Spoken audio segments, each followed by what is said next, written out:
Having a baby is one of life's greatest joys. But when something goes wrong and your baby needs to be in hospital for weeks or sometimes months can be terrifying and lonely. Add a global pandemic to the mix and our moms are in uncharted territory. No visitors, so dads, siblings and grandparents cannot visit their babies. Moms feel isolated and scared. The Newborns Trust was able to secure the most amazing donation of free Wi-Fi for the entire unit. That's 8 wards, 80 babies and their mothers. Let's take a look at the video to see how it's changed lives. Are you excited for Kiara to come home? Oh yes, no, definitely I am. Obviously, I haven't seen her, since then. It is very helpful because we're stuck here in terms of the COVID-19, but we can get in contact with our family. That helps us a lot. Really?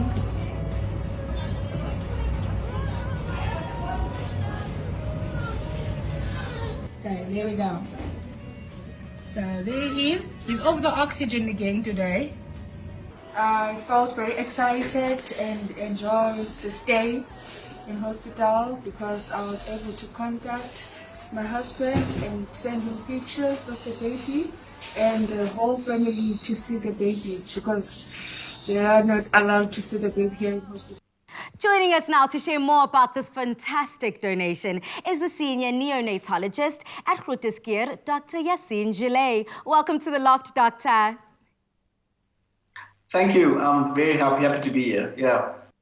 Doctor, talk to us more about the Newborns Trust. Why was it established and what work is achieved through it? But Lisa, the Newborns Trust has been around since 2008, and the main function of the Newborns Trust has been to support the neonatal unit here at Grooteskier and to provide great medical care to our neonates. These are our tiny preterm babies, by helping to improve the environment of the care, so with refurbishing the unit and to provide new expensive medical equipment that helps us to care for these babies. So they've been doing that for the last few years, and it's been going very well. Now, the neonatal unit, as you have mentioned, is where the babies are staying. So tell us more about some of the life-threatening issues that these young humans are faced with on top of COVID-19. So the majority of our babies are preterm. That means they're born before they're essentially born too soon, and they could have been born up to like 4 months before they were meant to be born. So that means that all the organ systems are completely underdeveloped and they need a lot of assistance, a lot of it just to keep them alive. For instance, we help them to breathe, we keep them warm, or using our devices that allow us to give these babies care and allow them time to develop their own systems in order to survive. Without it, they wouldn't do very well. Due to COVID-19, the policy of all hospitals is that they are limited in the number of people entering into the hospital. And in this case, only mothers are allowed to visit and stay with their babies. Does the absence of the baby's father and families have an adverse effect on the healing and recovery process of the babies? You know, Palesa, in order for a baby to grow into a child and for that child to thrive in the world, they need love. And that bond between a parent and baby is so important, and it develops mostly during those first few days of life. For a baby to be separated from their parent for months, 3-4 months at a time, before that baby gets to be seen and held by that father or the mother's partner, that can be quite devastating to that bond, and it's very important that we created some sort of link for them.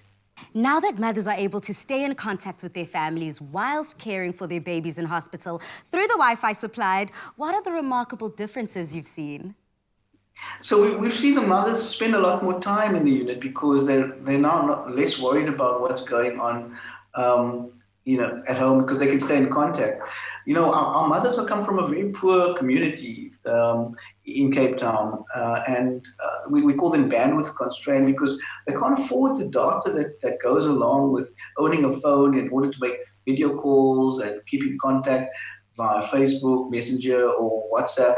These, these are things that's a luxury to our mothers. So providing the free Wi-Fi, we were able to create a link between their family at home and them inside the hospital. So the mothers were able to now do video calling, and the relatives can in real time experience the same thing that the mothers experience saying in the hospital with the baby. So that link is important for creating that bond that we talked about earlier. And besides the video calling, what they can now do is they can stream videos that's both from an educational point of view, and a lot of the mothers spend so much time here that they need other forms of stimulation. So streaming videos for entertainment value is also something that's been happening. I love to see it. I love to see these positive stories coming out. Now, it's also been noted that currently you're using less donor breast milk than ever before. What can you attribute to this? Well, the thing about donor breast milk is that if you have your mom available in the ward, then your donor breast milk usage will decline. And it's always best to have the mother's own milk instead of donor milk. The mother's milk has been made specifically for her baby. So having the mom around is very conducive to that. Now, I can't say that having Wi-Fi is the reason why we have using less donor breast milk, but just having the mom around, obviously being multifactorial, I'd like to think that at least that having taken away the worry about keeping in contact with relatives is at least part of that. We're so excited for the mothers and even more excited for the babies at Groote Schuur Hospital, because we are seeing here them spending that much needed kangaroo care with mommy, making sure that they are aided back to recovery, full recovery, to enter the world. Thank you so much, Doc, for the work that you do. It's a total pleasure. Now, that was Dr. Yassine Gillet, who is the senior neonatologist at Groote Schuur Hospital, making sure that the babies that are all being taken care of at the Newborn Trust are all in tip-top shape, including their mothers.